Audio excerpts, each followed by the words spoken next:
Well, let me tell you something, brother. When the irresistible force meets the immovable object...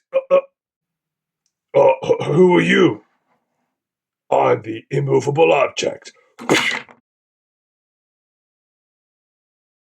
Hola, amigos. It's Will here from Will's Custom Figures, coming at you today with a big bad breakdown of one of the all-time UK legends of boxing, ex-pro boxer, Dominic Negus. So please, guys, sit back and relax while I talk you through why and how I made this figure and all the details in between. So first things first, why make this guy? Well, you might have seen on my channel earlier this year, very, very kind BKB bare knuckle boxing champion Kev Greenwood asked me to work on a figure for him. He's really pleased with it. It ticked all of his boxes, and he's asked me as a Christmas present to immortalise UK and Essex boxing legend Dominic Negus. And here we go, guys, with a little bit of a comparison against Hulk Hogan. Hopefully he's not too sore after that punch at the start of this video. And we also have, of course, Goldberg. Now, these are the retro Mattel range and the Hasbro WWF vintage range. Now, I know Kev, he's very particular. He loves his old school wrestling figures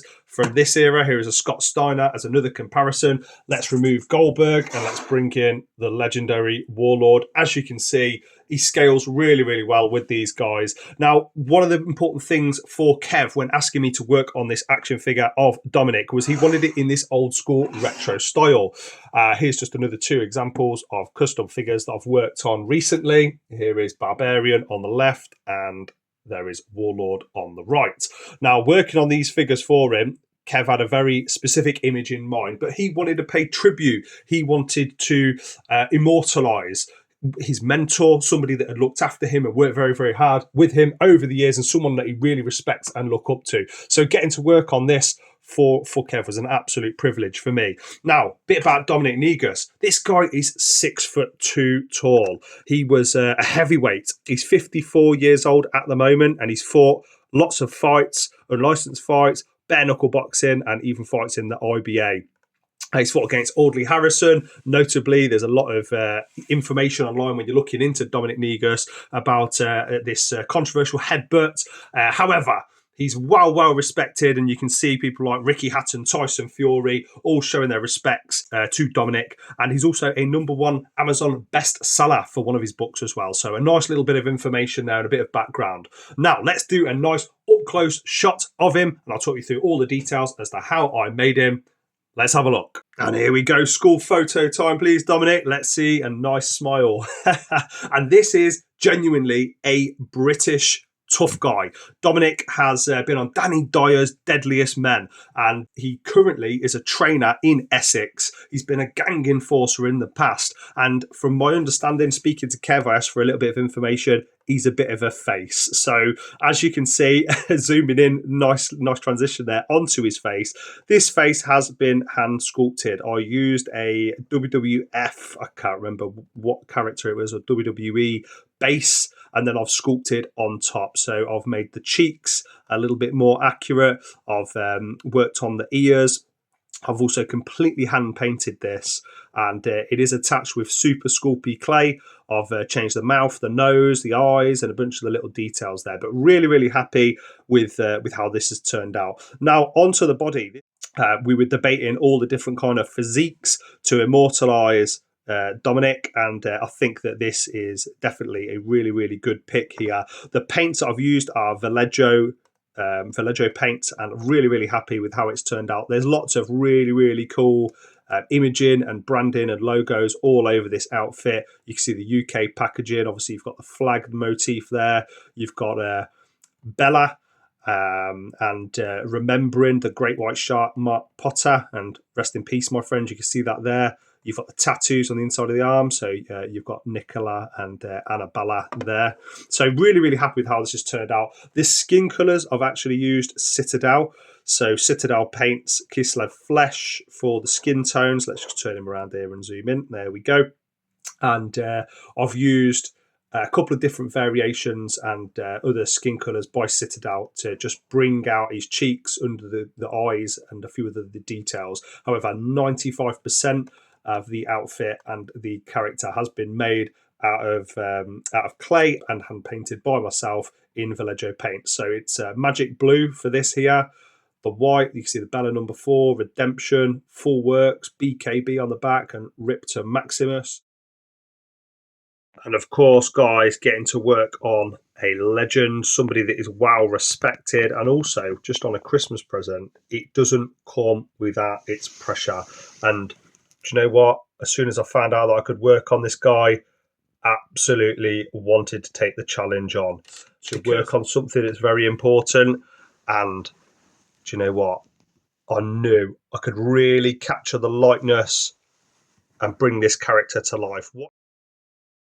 And moving on to the lower half here, guys. So the important thing for me here was to make sure that the outfit was as accurate as possible. As you can see, he's got the lovely motifs and all the details on the shorts. However, the shorts are actually a sort of Rome Colosseum gladiator-esque design. You've got the 2 side pieces, the back piece and the front piece. So really, really love that. All really, really cool branding and logos on here. But the very, very difficult piece, the labor-intensive piece of this action figure was the boots. Of course, the base that I used was a Hulk Hogan base, not this exact Hulk Hogan. I don't have that one to hand. So Hulk Hogan wears wrestling boots. He also has wrestling knee pads. So using a Dremel drill and a scalpel to completely cut those off was so important. And if I can just show you here, look at the detail that's went in there. I'm really, really pleased. I used yet again my Super Sculpey clay to cover up all of the details and the cut marks after removing the boots and smoothing it out, making sure that they really did look like a pair of legs. You can see he's got these lovely shorts painted under here. I really tried to make sure that everything is coloured accurately. And then all of the lovely Sting logo, the laces. I couldn't see, I had sort of limited set of pictures sent by Kev, really, really detailed ones, but like the back of the trainers, I would love to have had the exact branding and logos from there, but sort of going with the flow, ad-libbing it a little bit. I'm really, really happy with how the lower halves turned out. And here we go, guys. As I look to bring this video to a close, I just wanted to touch on a final few things.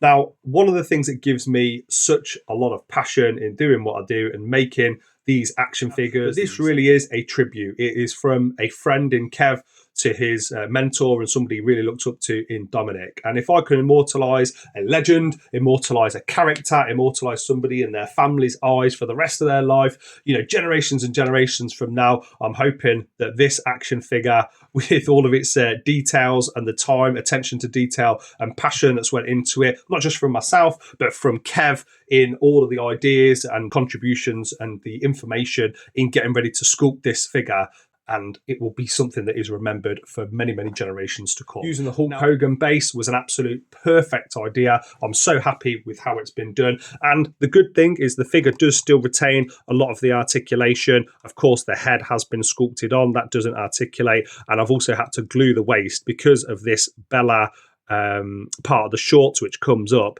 I can't turn it. By turning it, I would have had to cut through all of the clay, and it potentially would have been a little bit more fragile. And I want this to be able to stand the test of time and to be used and posed. And yeah, really, really, to me, gives me a lot of satisfaction to do this kind of thing. It's Christmas, guys. This is, I think it's about the 18th today. It's a week or so till Christmas Day. It's a Wednesday. I'm going to post this around Christmas, maybe even after Christmas. But the important thing to me is that I wanted to get this done for my good friend Kev, and he's been an absolute gentleman to work with, and I'm sure that Dominic will be really, really happy with having this in his collection. Now, boxing is something I'm very passionate about. I love my martial arts, love my UFC, love my mixed martial arts, and getting to work my final reflections on a Brit legend is an absolute pleasure for me. So I'm giving this a bang on 10 out of 10. I really hope you enjoy this, Dominic. It was a lot of hours, painstakingly went into it, and I'm very, very happy with how it's turned out.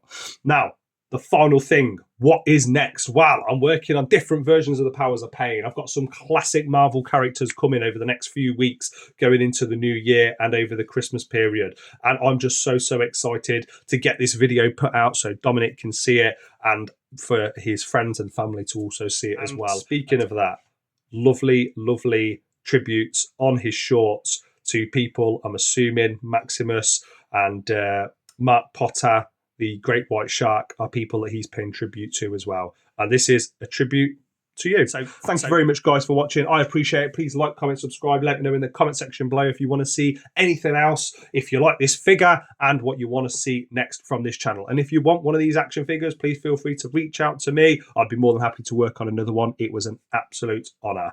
Guys, that's it from me. That is it from good old Dominic Negus. We'll see you guys on the next one. Hiya!